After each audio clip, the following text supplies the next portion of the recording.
सभी को जय मसीह की। एक बार फिर से मैं निशा पीटर आप सबके सामने, coordinator and marriage counsellor of Adam and Eve marriage bureau. Adam and Eve marriage bureau हम मसीह बहनों के लिए एक नया प्रयास करने जा रहे हैं, क्योंकि परमेश्वर का वचन कहता है, नीति वचन चैप्टर नंबर 14 के वर्स 1 में, हर बुद्धिमान स्त्री अपने घर को बनाती है। एक बड़ी जिम्मेदारी परमेश्वर ने हम मसीह बहनों के ऊपर दी है कि हम बुद्धिमान बने, हम अपने घर को बनाएं। अगर हमें घर को बनाना है तो बहुत ज़रूरी है हमारे पास बुद्धि हो, हमारे पास बल हो। पर अधिकतर देखा गया है हम स्त्रियां अपने आप को बहुत ही निर्बल महसूस करती है, असहाय महसूस करती है, अपने आप को निराशा में हम वर्षों तक रखती है। तो Adam and Eve marriage bureau का एक नया प्रयास है हर मसीह बहनों को स्पिरिचुअली, मेंटली और फिजिकली स्ट्रांग करने के लिए। तो इस प्रयास में हम लोग कुछ टेस्टिमनीज आपके साथ में शेयर करेंगे और लेडीज से रिलेटेड और वाइफ से रिलेटेड हम कुछ महत्वपूर्ण विषयों पे आपके साथ में वीडियो हम शेयर करेंगे। तो आज सिस्टर विलिस सैम की टेस्टिमनी हम लोग आज आपके साथ में शेयर करने वाले हैं। सिस्टर विलिस सैम की टेस्टिमनी मेरे लिए पर्सनली बहुत ही आशीष का कारण ठहरी है। जब 4-5 साल पहले जब मेरी लाइफ बहुत ही नॉर्मल थी और मैंने कभी भी आगे आने की या दूसरों के लिए आशीष का कारण बनने की कभी सोचा भी नहीं था, उस वक्त सिस्टर विलिस सैम की जब मैंने टेस्टिमनी सुनी तो पहली बार उनको देख के मेरे अंदर एक इच्छा हुई कि काश मेरी लाइफ भी ऐसी हो कि मैं दूसरों के लिए आशीष का कारण बनूं।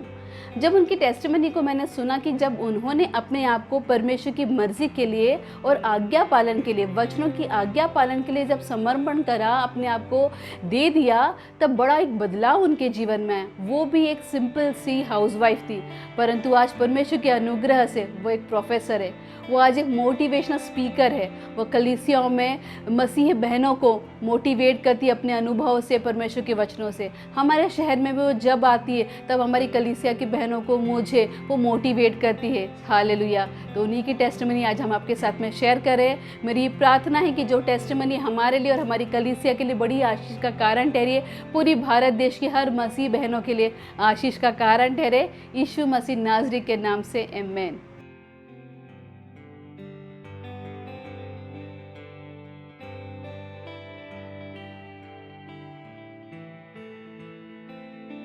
प्रभु में मेरे प्रिय बहनों, आज मैं आपके साथ अपने जीवन की गवाही बांटना चाहती हूँ। मेरा विश्वास है और मेरी प्रार्थना है कि इस गवाही के द्वारा आप लोग सब आशीषित हों। मैं इस वजह से ये गवाही बांटना चाहती हूँ क्योंकि मेरा जीवन जैसे पहले था और किस प्रकार से वो बदल गया, वो मुझे लगता है शायद कई बहनों को खूब मदद करे। छुटपन से ही लेकर मेरे को ऐसा लगता है कि कुछ विपरीत शक्तियाँ मेरे जीवन के विरुद्ध काम करती आई और खूब सारी नकारात्मक बातें मेरे जीवन में घटी, जो कि मैंने पाया कि खूब सारी बहनें भी ऐसा ही कहती आई हैं। और छोटी ही उम्र में मुझे ऐसा लगता था कि जीवन से मैं ऊब चुकी हूँ, जीवन का क्या अर्थ है, दुनिया में जीने का कोई मतलब नहीं है। ऐसे इस प्रकार के विचार बहुत छोटी ही उम्र में आने लग गए थे क्योंकि बहुत नकारात्मक विचार भर चुके थे। ऐसे समय पर एक अलौकिक शक्ति है या ईश्वर है, ऐसी बातें जब दोस्तों से या कोई भी बड़े बुज़ुर्गों से सुनती थी तो मैं सोचती थी ऐसा कुछ है क्या, ऐसी कोई शक्ति है क्या जिसने मुझे बनाया है या पृथ्वी को बनाया है। तो मैं चाहती थी ऐसी कोई शक्ति है तो मैं उसको जानूं, और जिसको कि हम लोग ईश्वर बोलते हैं। तो मेरे मन में था कि सर्वशक्तिमान ईश्वर कौन है, मैं उसको जानूं तो शायद मेरा जीवन अच्छा हो जाएगा, मेरे जीवन में शांति आएगी, खुशी आएगी। नहीं तो इस प्रकार से जीवन जीने का तो कोई अर्थ नहीं है। और मैं जब ज़रूर मसीह परिवार में पली बड़ी हूँ तो कुछ आयत ज़रूर मालूम थे, लेकिन एक वचन मेरे जीवन में इस प्रकार की जब खोज चल रही थी तो एक वचन ज़रूर मेरे हृदय में बहुत मजबूती के साथ उतरा कि यीशु मसीह ने जो कहा कि चोर चोरी करने और घात करने और नाश करने आता है। और मैंने सोचा सही बात है, मेरे जीवन में जो चुरा रहा है शायद वो यीशु मसीह जिसका जिक्र कर रहे हैं वो शैतान ही मेरे जीवन से खुशी और आशीष और शांति, सेहत चुरा रहा है और चोरी करता है। घात, उसने मुझे घात भी कर रखा था और फिर वो मुझे नाश के लिए ही उसका पूरा कार्यक्रम चल रहा था। और यीशु मसीह ने कहा, लेकिन मैं इसलिए आया कि तुम जीवन को पाओ और बहुत आयत को जीवन को पाओ। और उसने मुझे बहुत सोचने के लिए मजबूर किया और मैंने कहा, प्रभु ये सही है तो सही में तू मेरे जीवन को छू और बदल दे। और यदि ऐसे मेरे जीवन में हुआ तो मैं जीवन के अंत तक तेरे लिए जीऊँगी, तुझसे प्रेम करूँगी, तेरी आज्ञाकारी होकर जीऊँगी। तू मेरे जीवन को आशीषित कर, मुझे अपनी शांति से भर। और कुछ समय मैंने ऐसे लोगों से थोड़ा दूर रहकर ऐसे प्रार्थना विनती की।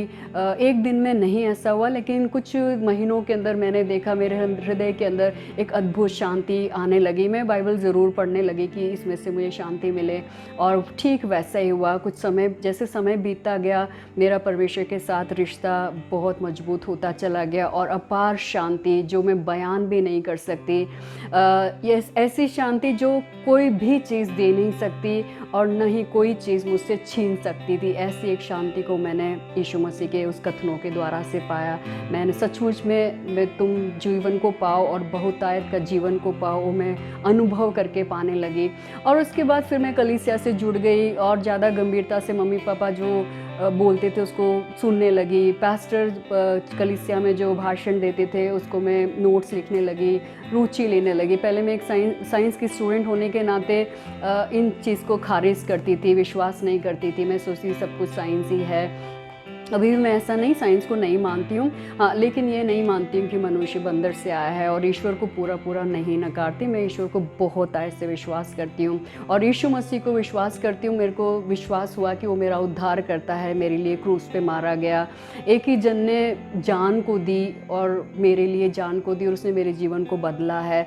तो वो मेरे लिए एक अनुभव बन गया जो कोई भी नकार नहीं सकता। मैं उसके लिए परमेश्वर का ज़रूर बहुत ऐसे धन्यवाद देती हूँ। उसके बाद मेरा जीवन ऐसे आगे बढ़ता गया, वचनों को सीखने लगी, आराधना करना, प्रार्थना करना, उपवास करना। कुछ साल बीतते गए, मैं बहुत ही आनंदित ज़रूर थी, लेकिन फिर जीवन की जो रियलिटीज़ है या रियल परिस्थितियाँ एक एक करके जब आने लगी, जब मैं बढ़ने लगी, तो मुझे और भी ऐसा लगने लगा कि नहीं, इसके भी पार और भी कुछ है, और भी ज़्यादा मुझे कुछ ईश्वर से आशीषों को पाना ज़रूरी है, इतना काफ़ी नहीं है। कुछ जगह भी मुझे लगता था कि नहीं, परमेश्वर का वचन में जैसे कहा वैसा अभी भी जीवन कई चीज़ों में आशीषित और जो होना है वो नहीं है। तो दूसरा एक टर्निंग पॉइंट फिर से मेरे जीवन में आया जब मैंने वापस परमेश्वर को बहुत ऐसे पुकारना शुरू किया, खोजना शुरू किया, और मेरे को कई सारे वचनों से परमेश्वर ने मुझसे बातचीत की, और मैं उस समय सेकंड एक टर्निंग पॉइंट की ओर आई। पहला वाला मेरा पाप और अंधकार में जीवन से प्रभु ने मुझे बदला, रूपांतरित किया और ज्योति में ले आया, और मुझे लगा अद्भुत रोशनी मेरे जीवन में आ गई और मैं उसमें जी रही थी। फिर उसके बाद कुछ साल बाद वापस मेरे जीवन में एक सेकंड टर्निंग पॉइंट आया, जिस समय परमेश्वर ने मेरे हृदय में एक विजन, एक दर्शन को डाला। उससे मुझे समझ में आया कि नहीं, इस प्रकार से जीना सही मसीह जीवन है और जैवन जीवन है। क्योंकि खूब सारे मसीह बहनों और भाइयों को हम अपने इर्द गिर्द देख सकते हैं, वो लोग वचन कहते हैं, कलीसिया में जाते हैं, प्रार्थना करते हैं, दशवांश देते हैं, ये सब करते हैं। मैं भी ऐसे ही करती थी, लेकिन कई क्षेत्रों में मेरे जीवन में जंग थी और मुझे छुटकारा नहीं दिखता था। तो मैं मन में सोचती थी, प्रभु ऐसा क्यों?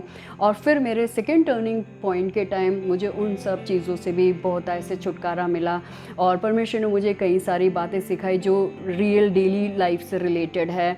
जैसे कई हमारे समय का हमें कैसे उपयोग करना चाहिए। हर एक दिन प्रभु का दिया हुआ दान है, गिफ्ट है। तो मैं सुबह उठकर 24 घंटे के लिए रोज़ धन्यवाद करती हूँ, और ऐसे कई सारे सिद्धांतों को मैंने सीखा। रिश्तों को लेकर मेरे कैसे प्रभु हमसे अपेक्षा करता है, परिवार के बारे में परमेश्वर की क्या योजना है और परमेश्वर मुझसे क्या अपेक्षा करता है।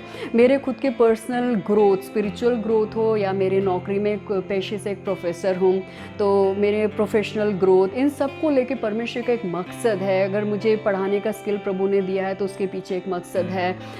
एवं ही किसी को प्रभु ने कुछ भी अंदर डाल के नहीं रखा होता है, और मैंने उन सब को ऐसा लग रहा था कि गाड़ के रखा, ऐसे प्रार्थना प्रार्थना प्रार्थना करके घूमती थी, और उसके कारण मेरे को लग रहा था कि मेरे जीवन में पूर्ण आज़ादी, छुटकारा या फ्रीडम जो बोलते हैं ना, वो नहीं, या एक डीप सेटिस्फैक्शन नहीं महसूस होता था।